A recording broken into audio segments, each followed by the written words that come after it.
আমরা কোনো জায়গায় বৈষম্য দেখতে চাই না, কিন্তু সবচাইতে বেশি বৈষম্য করে মিডিয়া।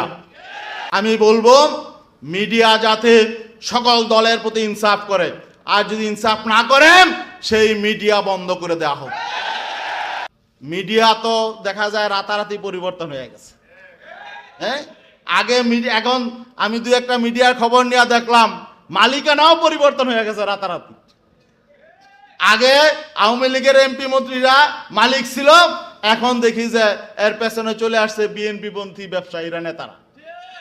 তার মানে কোন চরিত্রের, রাজনৈতিক চরিত্রের কোনো পরিবর্তন হয় নাই, এজন্য অভ্যুত্থান হয় নাই, এজন্য এদেশের ছাত্ররা জীবন দেয় নাই।